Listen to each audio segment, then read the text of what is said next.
There's a question that comes up constantly in business conversation. What's the ROI? Return on investment. It's one of the most commonly used phrases in business and also one of the most misunderstood. People ask about marketing campaigns, about hiring, about software, about almost every decision that requires spending money. But most of the time, when people ask about ROI, they're really asking something different. They're asking if the cost feels uncomfortable. And those are two very different conversations because ROI isn't about whether something feels expensive. It's about whether an investment actually produces a return. Today, we're talking about ROI, not just the formula, but how leaders actually think about investment, risk, and return inside a growing business. Let's dig in. Good afternoon. How are you doing? I am doing fantastic, ready to end the week and doing my favorite thing of the week. So, doing The great. favorite thing. I feel so honored to be your favorite thing of the week. That's right. It's a nice Um, break because we're getting ready for month end. yes, Um, we are. I don't know about you, but I feel like the first 10 days are always crazy. It's just like that is the time of the month that you just dread. You know you're going to be working long hours, long weeks, but there's also a buildup in uh for me, it's like the 3 to 5 days before month end where you're starting to Mm-hmm. like organize Mm-hmm. things, Yes. what client do we need to prioritize? Can we get statements pulled or who's going to pull them? And so a lot of people are getting ready for month end and I feel like I'm kind of in it because I started a couple Mm-hmm. days before and layering on we're coming out of a quarter end. And so you've Yep. got, tax payments and all of that Mm-hmm. were due yesterday. Yeah, yeah, exactly. Yesterday and the 15th. Yes, month-end close for me is exactly the same. And I think a lot of our listeners who are in the finance field, we all feel the pain of month-end close. Hmm. To your point, I start my exercises early to get in the prep side of things on that last week of the month as well, just because the first comes too quickly and then most organizations really like to have their books closed, and some even reported on by the 10th. So it's Yeah. always a mad rush. Yeah, most of mine are by the 10th. That's our goal. I mean, all of our big Hmm. companies, they're wanting stuff before they have to go to the board table around the 15th. Some of the smaller Hmm. guys, they're a little bit more patient or flexible, but Hmm. um I don't know. If you're anything like me, if you don't have a deadline, then it's just kind of like, I'll get to it when I get to it, which is just a Hmm. dangerous place for me to be. Like, I need the deadline or For it's sure. just not going to happen. Sure. For sure. Deadlines keep me in line as well. And on that note, alrighty, team. So today we're going to talk about return on investments. So first, let's start out with the broad topic of return on investments. What exactly does it mean, and how do we measure it? So there are several ways to measure the returns of the capital that you put into a project. There are different things you can measure, looking at, the return on of assets, your cap rate, return on equity, things like that. But the most two common return ratios that I see with my clients are ROI and IRR. And return on investments and internal rate of returns. Um, Both of them measure profitability, but they both look at the world through different lenses. So essentially, one cares about the what, which is the ROI, and one cares about the when, which is the IRR. So return on investment. So basically, it's a simple percentage that shows the total growth of your investment from start to finish. So you could be, 8%, 10%, 30%. So it answers how much bigger is my pile of cash now than when I first started. And that's great. But a percentage alone won't really tell you if that investment was worth your time and your efforts, that it was really worth it for you because it ignores time altogether. So with ROI, you're saying I earned 10%, which can be misleading if it took you 10 years to earn it. So IRR, this is what uncovers that out of the total 10%, I earned 1% per year. So IRR is the annual rate of growth that the investment is expected to generate. So, but this measurement also has its imperfections. It makes certain assumptions that you're reinvesting your cash flows into the same kind of investment, which is not always what the reality portrays. So even the most sophisticated metrics have their caveats. So the real challenge is that the deepest failures of ROI, they're not mathematical, they're really psychological. And that's really the meat of our conversation today. So Cash, why don't you tell us a little bit about that? Yeah, I mean, you gave the two kind of acronyms that I would go into. Eh, We talked about this in the intro. In ROI is it's used very ambiguously in terms of it's just kind of thrown around like, what's the ROI? What's the ROI? And not really looked at in terms of what is ROI. It is a return, and we're tracking from my standpoint. I'm tracking not only um, if we get the return back, but when we get the return back. Like, how long is it going to take for us to get this return? Like you said, I think because finance is so emotional, everything we do, it doesn't matter if it's in business, personal, etc. When you spend money, especially as a business owner, you see your dollars going out, there is a visceral emotional reaction to that. I am no exception. I had to pay payroll earlier this week, and although the funds are in the bank, there is like an emotional sense in seeing that dollar amount go out of the bank. And the way that my brain is wired is, did I really get my worth out of, this Hmm.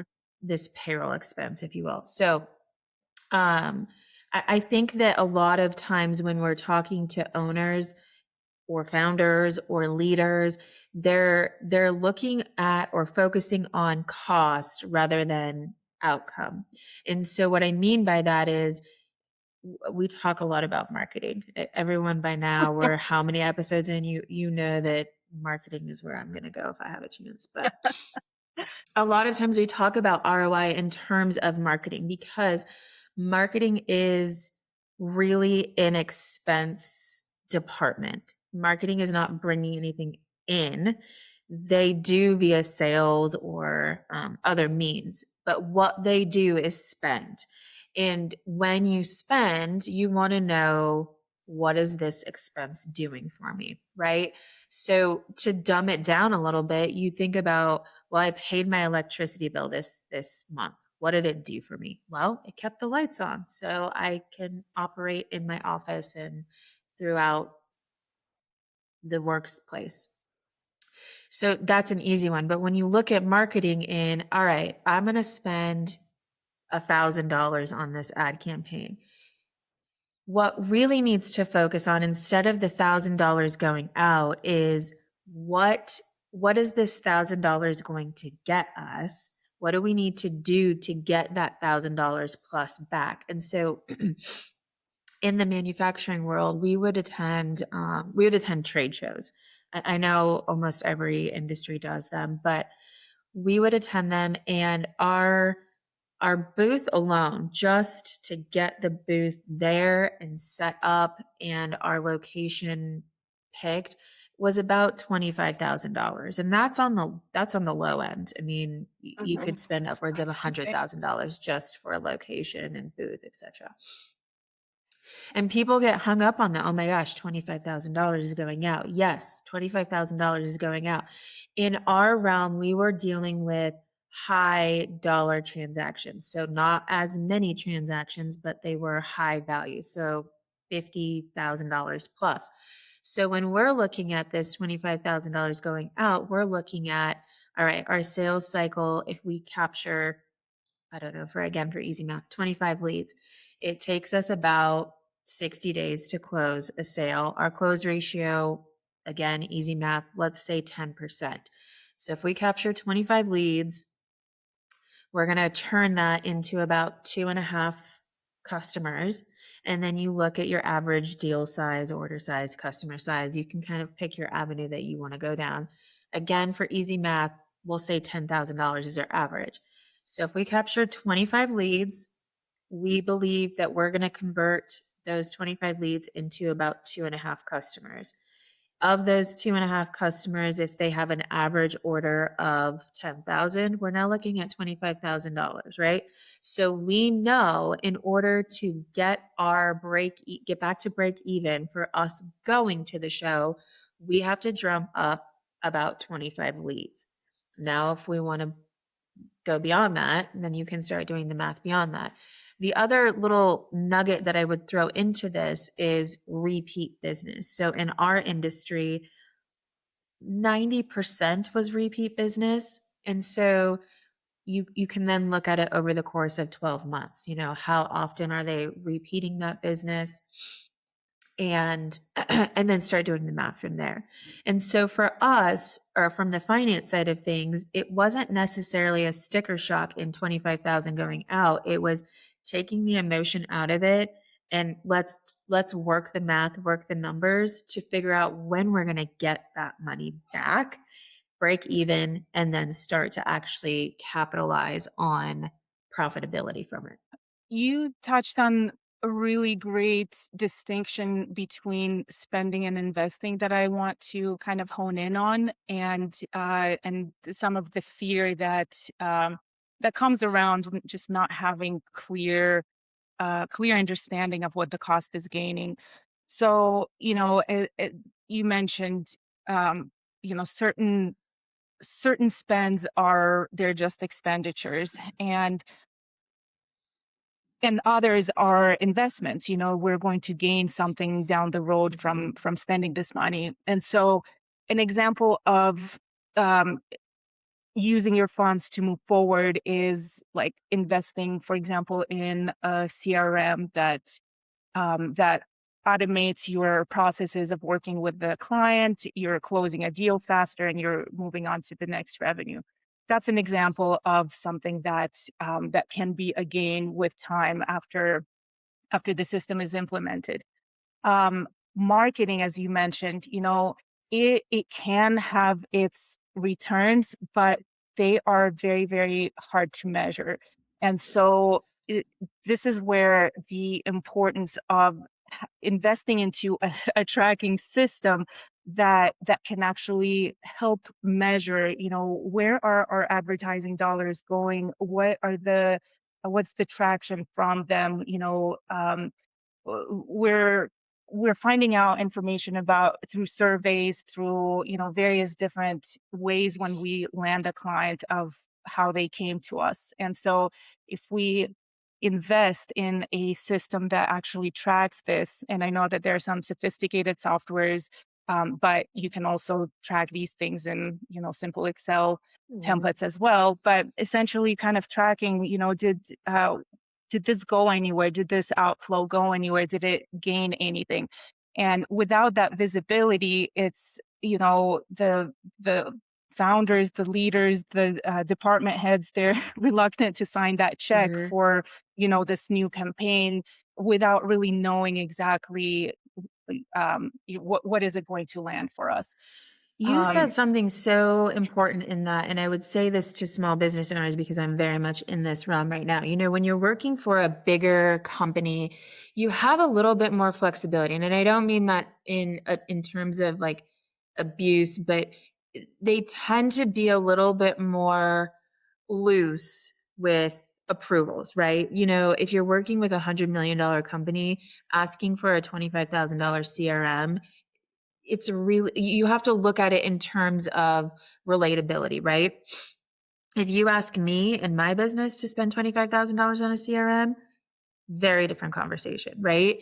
And so to our listeners, what I would say is I think most of them are smaller to mid-sized businesses, is drum the data. So I have a real life example you talked about ad spend. So when I started the business in November, I started on a very simple Excel sheet.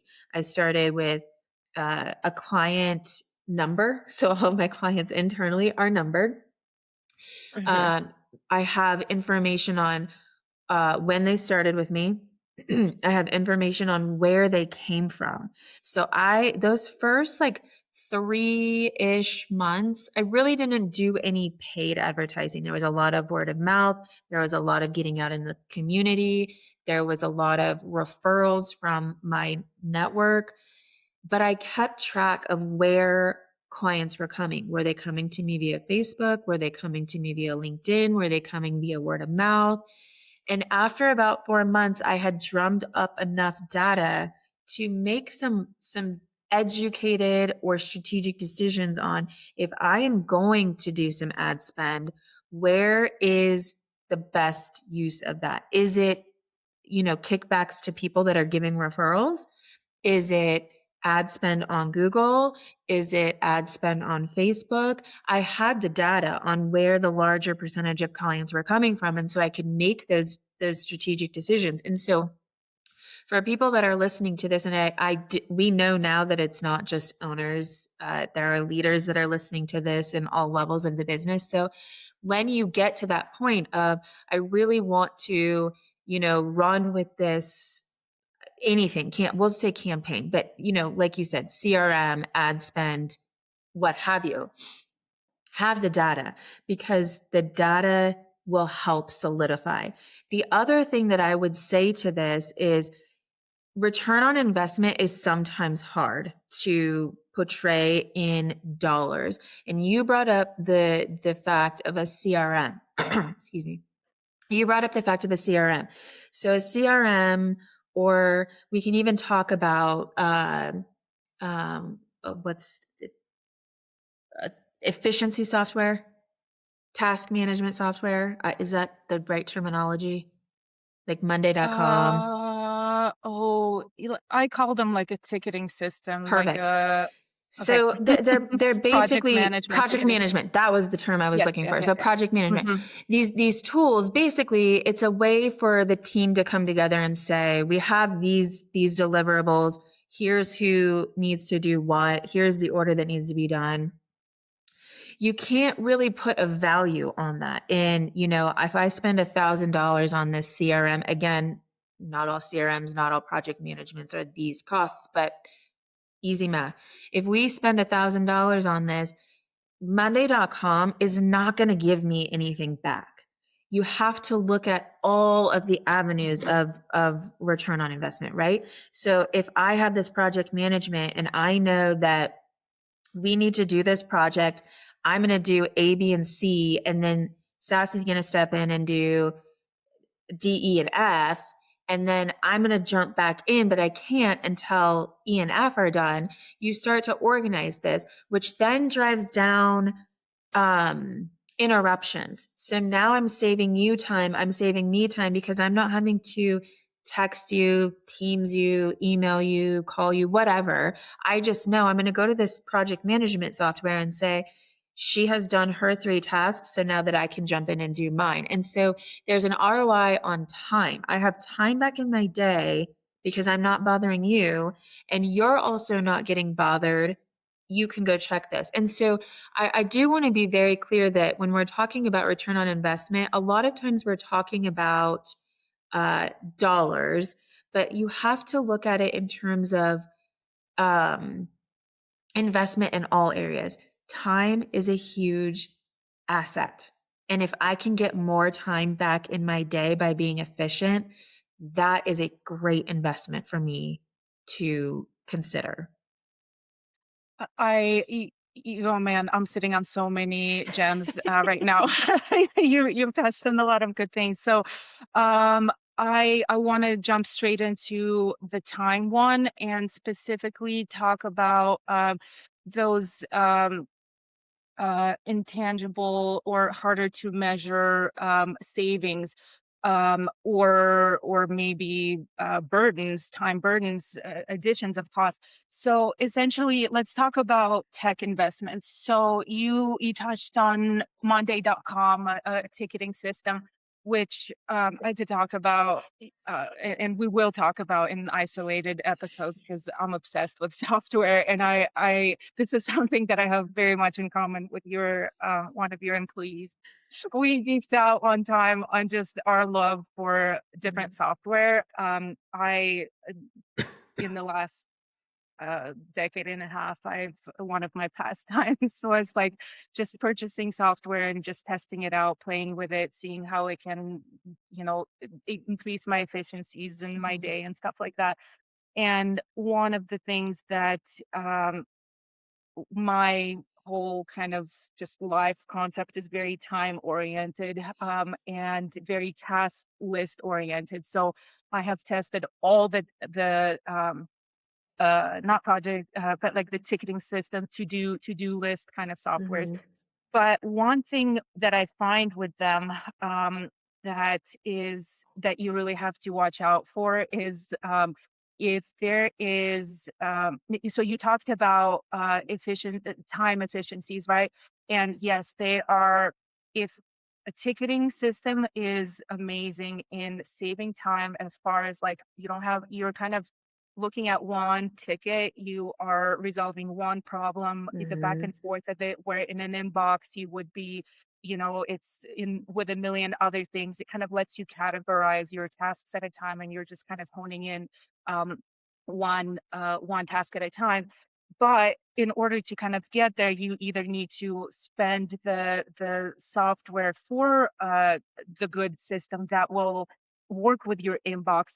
Otherwise, there's toil. You can spend a whole day like converting your emails and creating tickets off of them, and just spending all day to really see what you need to do instead of actually doing it. Mhm. And I've been in that jail before. And this is where, I think with a lot of fast-paced businesses, if there's just inflowing traffic all the time of to-dos, there definitely could be a gain of having one person, or this being a part of their position, or even AI, of kind of intaking these things, organizing tickets out of them so that the workers Mhm. can actually go in and execute. So you really have to kind of look at, is this system, you really have to take into account before implementing a software of any sort, because software migrations they are an interruption to operations. There's a Mhm. lot more that goes into that setup and build. And you really have to assess all of those things before implementing it, to really to see, like, is this going to gain me, or is this going to now take more time to manage this system, or or will people abandon it overall? And that's, Mhm. I have experienced this in my past. I've done so many software migrations. There's one software migration that I'm in the middle of right now that it's too soon to speak of. It's heavy, it's a disaster. But so I'm not ready to speak on that one until I can talk about some triumphs that I overcame. But I'm kind of seeing this general repeat thing with software is, you really have to assess, if before implementing, if this is the right move, and more importantly, will the team accept it? That's So a big one. yes, The big acceptance. time. And I think I've seen this so often in in small businesses that, you know, someone has this great idea on some sort of software that's going to create efficiencies, except for you have by and large a team that doesn't want to adopt it. And now you kind of are there's this push and pull of, I can see you laughing because you have experienced this too, but there's this like push and pull of, it creates efficiencies for one, but then there creates frustration because the whole team isn't using it, and then it creates this bigger inefficiency. So adoption by and large, and I think that this is also um, where pride and ego have to be let down. And I say that speaking to myself because I have been at the table where, I've been advocating for something or not advocating for something on the flip side. And um, when a team agrees on something by and large, you kind of have to, as a leader, you have to go along with it. You can disagree at the table, but when you walk out of that room, good leaders, they support one another. And so if you go in and you put your uh, idea on the table of something that's going to help streamline, something that's going to help create efficiencies, and you don't get full buy-in, you need to just let it go or come back to it later, but you can't hold animosity, you can't hold this grudge against your team because you didn't get buy-in. And on the flip side, if you are part of the group that was not in favor of it, you do need to go along and adopt it the best of your abilities, because when you start to create this tension and lack of cohesion, you actually create way more inefficiencies than if you're just rowing in the same direction. So adoption is key, whether you're for it or against it. You got to be united in it. I yes, I couldn't agree more. And and hopefully there is enough due diligence and research done to bring that movement forward, so that once it's adopted, that yes, we're all going along. So in my the story that comes to mind, when I worked in the flooring industry, I came to this client who already decided that they were moving, that they wanted to migrate to a specific software. They were using it for the bid side of things, and so they wanted to implement it fully for the whole management side of the jobs, and it had an accounting suite and everything. And so it's been decided that we're moving forward, and I have been put assigned as the leader to migrate to the software. And oh my goodness, I don't even want to. It's painful to even remember this because there were so many hours involved in this nightmare. But essentially, the summary is what the team they accepted it. The reason why they even wanted to sign up for it is because they were told by the salespeople kind of the end product. What will they? How will things? How will they see things? Versus their old system, and kind of all of these bells and whistles, if you will. But not enough conversations happened in that scoping, talking to salespeople, to where they understood how their their daily workflows would change, Yeah. the project managers. Yep. And so when we were already onboarding and they found out that, oh my God, okay, so now I'm being held accountable to this, they had all these extra steps that they never had to do. And they just absolutely rejected learning. Yep. Because I was always kind of their babysitter on all tech things, on all job management thing, like just their go-to helper for everything. They were like, wait, I want to do this. And so they really just stopped. They stopped learning. They stopped in the trainings. They wouldn't do the trainings, to where I would be like, hey, you're gonna drive with the implementer. You show me. I'm not doing this. You're gonna be doing this every Yeah. day, so you drive. And they hated the system so much. There was a learning curve.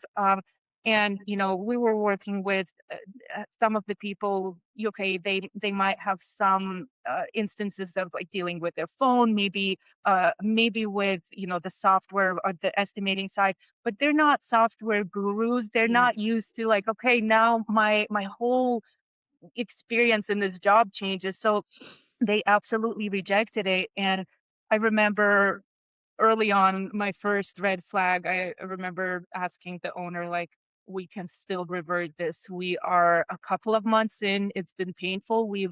But we can still revert this, because the team just hated it. And I was asked to be the cheerleader, so I'd hear all this negative feedback, and I would have to like, no, guys, you can't do that. We're like, I Yep. basically became like it, the enemy, because I'm like forcing myself to be excited about this damn software and nobody's coming along, And Yep. but anyway, I was rejected at rolling it back. And then by month 9, when the owner saw that the people were just not doing their due diligence. They just uh, visibility left because some people were doing it, some were not. Some figured out how to improve their, this is a flaw in the system or maybe system setup.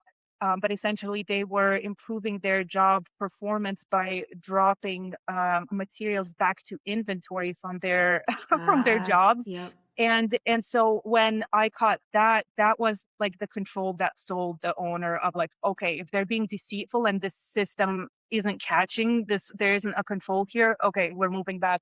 But it was such a painful experience of moving everything back. I don't even want to remember. It was months and months of Yeah. overtime work of manually Well, I putting this think, data back in. I think that brings up a lot of good little tangents that we could go down in this, or we're supposed to be talking about ROI and now we're talking about software. But I think when it comes to all software, it is only as good as the data that goes in, right? Garbage in, garbage out, Yes, good yes. nuggets in, you're going to get good nuggets out. But I think one of the things that I saw so frequently is, again, we've talked about how in a business you've got all these departments and a lot of them act as silos within the company. So you've got marketing, operations, sales, accounting, etc. And I'll dog on accounting for a change, but accounting will get this idea like, oh, if we do this, it will create so much ease for us. And they go sell that to whoever the stakeholder is in making that decision, whether it be the CFO, etc. But what we so often, and again, I am no exception, I've been this person before. So often we don't think about or have the collective conversation at a table where all stakeholders are involved, where you just think this is going to create efficiencies for me or my team or my department. But I haven't talked to operations because they have data that's going to have to go in to create these efficiencies for us, or sales or marketing or what have you. And so you get the blessing and then it gets rolled out. And then you already have teams against you because they're like, I didn't have any say in this. We don't have time to do this. We don't get any ROI out of this. Why do we do this? And so, when you're implementing anything like this, I would say make sure you understand all of the stakeholders that are going to be involved in ensuring that it's a success. Make sure you understand all of the parties that are involved in putting data in to ensure that all of the data goes in and that good data comes in so that you can actually bear the fruits of efficiency and and what have you. So Speaking great points.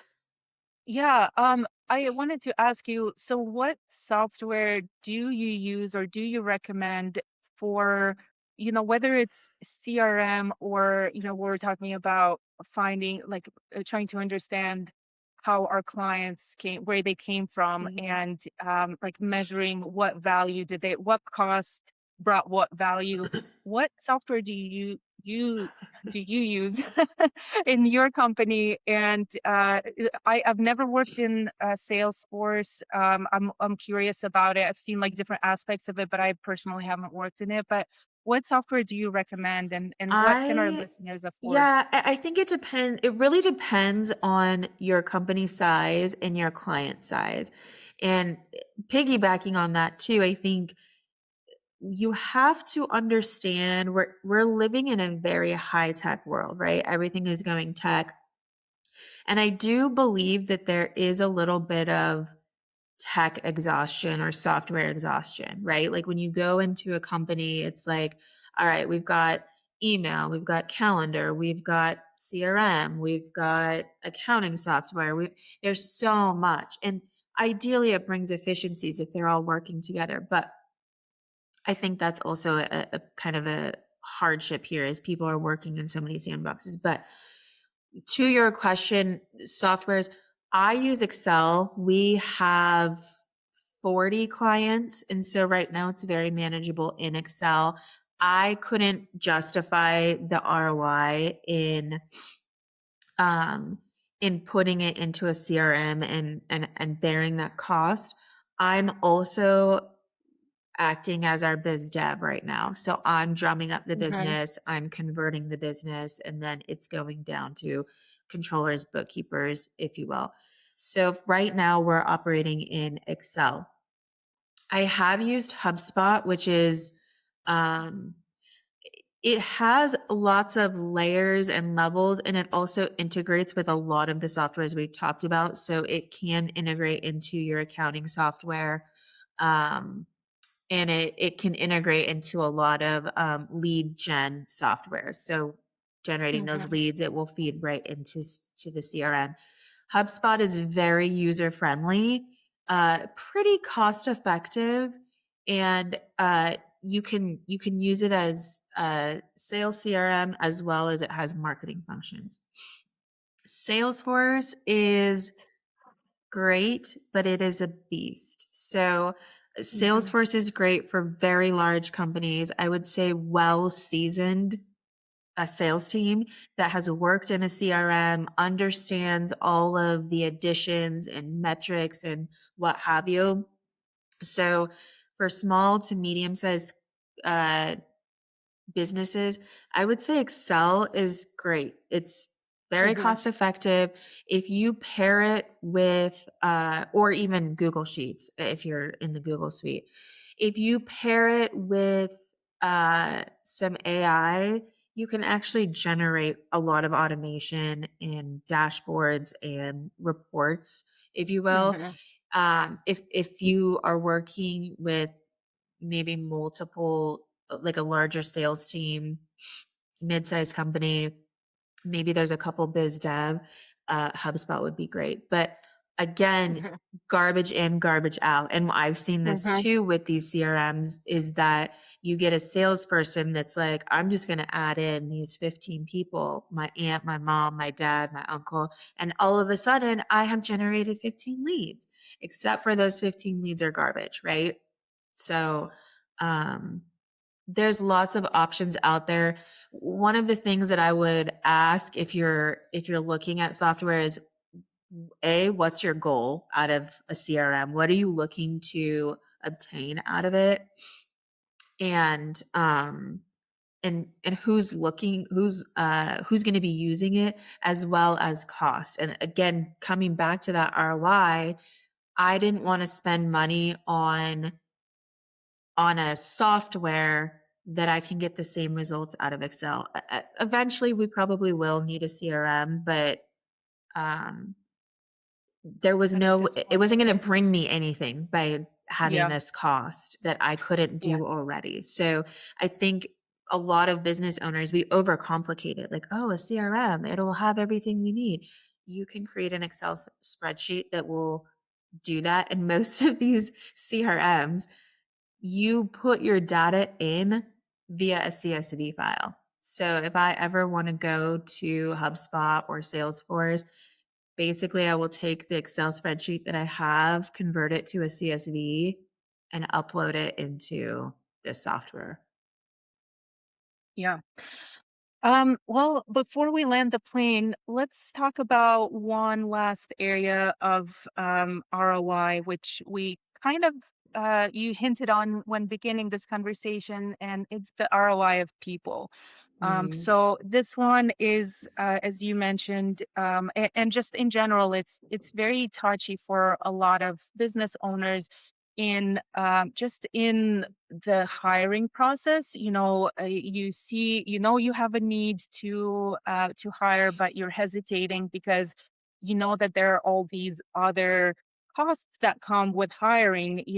There's the training time, and there's the um also the cost. If it doesn't work out, then you're starting all of your time investment again, and the money that you've lost, you're not really getting back. And so this causes some businesses to pause on hiring, and others don't have quite a true understanding of what their returns are on their employees. So I wanted to ask how you approach this, how you look at this in your business, and how you actually, if you use any tools to kind of measure some of the output. I absolutely do. Again, I'm in the Google suite, so I work in Excel and Google Sheets, but I have created a probably more complex sheet than I need, workbook than I need to. Got multiple tabs, multiple information, but the things that I'm looking for are, margins. I'll actually pull it up and give some context to what I'm looking for. But yes, I work out of Google Sheets, and my each of my employees, they keep their they have a spreadsheet that they keep their time on, and that spreadsheet then feeds into kind of my master. And what I'm looking for is I'm looking at total hours worked. So I Mm-hmm. have a pay period. We get paid twice a month. So I'm looking at what were the total hours worked. I'm looking at total labor costs. I'm looking at the allocated revenue.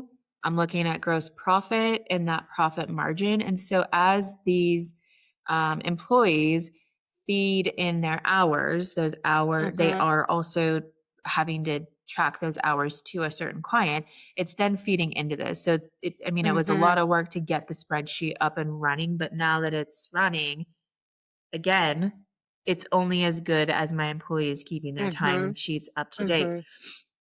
But these allow me to then make those decisions on, this client maybe wasn't the best deal, right? Like maybe I didn't negotiate the right way, or have we started to see scope creep? Are we doing more than we agreed to? Mm-hmm. Uh, you start to be able to look at like why are the margins upside down, or why did we work 60 hours in a 40-hour week?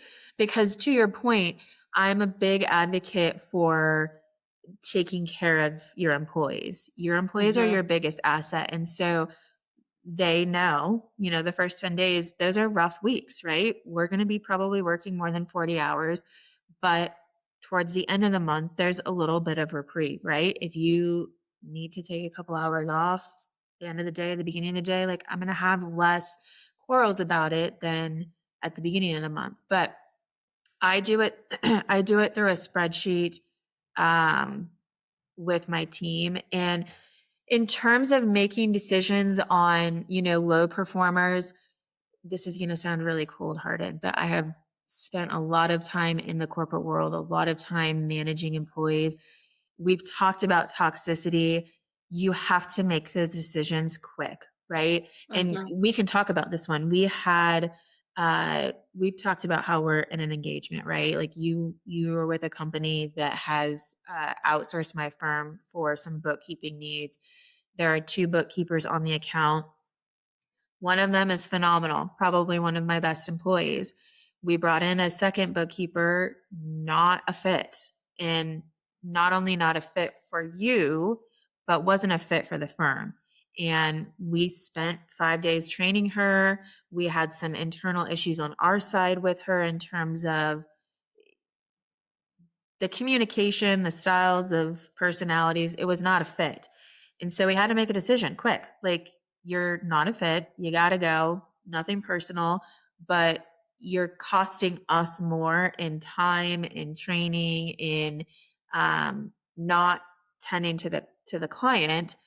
And so it was a quick decision. And now we have found someone who is a better fit. We're going through training again, but when you see a low performer, or you see toxicity, or you see someone who may not be a fit, you got to make the decision quickly and compassionately, right? Like, Mm-hmm.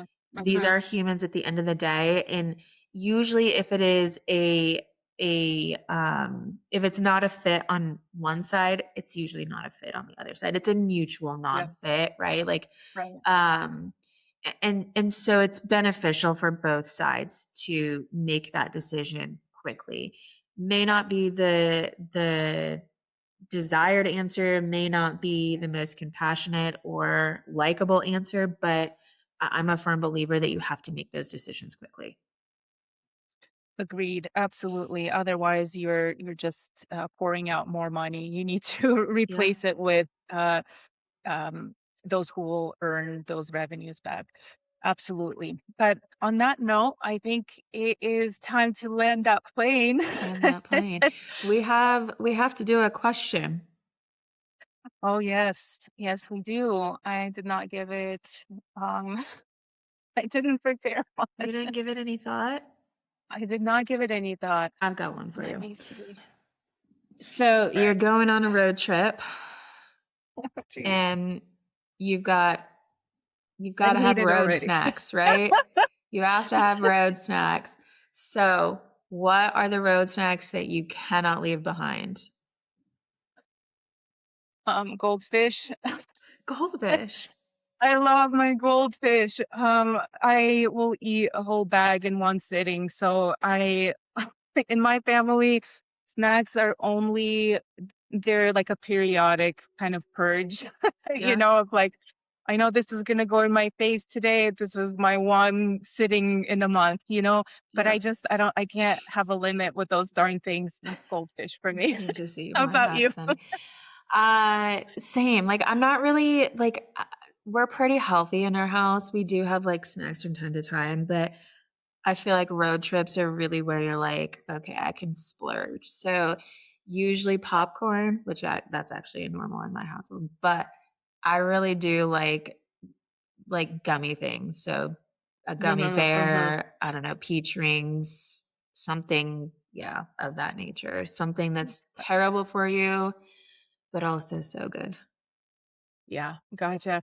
My snack treats tend to be on the salty side. I like the salty more versus sweet as I get older, which is insane because I used to be able to down those Hershey's little treasures. Like my mom would buy a whole bag when I was in high Hmm. school, and I again like whole bag would be devoured in like 2 to 3 days, because I was obsessed with chocolate at that time. That's funny. Yeah. Yeah, I'm a snacker when I'm on the road. I don't know what it is. Not really a snacker in the normal day, but if I'm in a car stuck with people, then all the snacks. All the snacks. Love it. Well, Well, friends, I hope that you got some meat and potato out of ROI. I don't think that this will be the last time we talk about any of these topics that we talked about today, but hopefully you found some useful nuggets. We'll see you next time. thanks, team. This conversation reframed ROI from a post fact measurement to a strategic tool that requires research, timeline scope, clarifying expectations, and getting buy in from the team before an investment is made. If this conversation gave you a new way to think about investments inside your business, we'd love to hear from you to continue the conversation with us. Follow the show, subscribe, leave a review, and share this episode with another leader who might be navigating the same decisions. Because we're not just talking about financial metrics, we're talking about the thinking behind them. Ready to keep exploring the decisions behind the numbers? Come back and go past the balance sheet with us.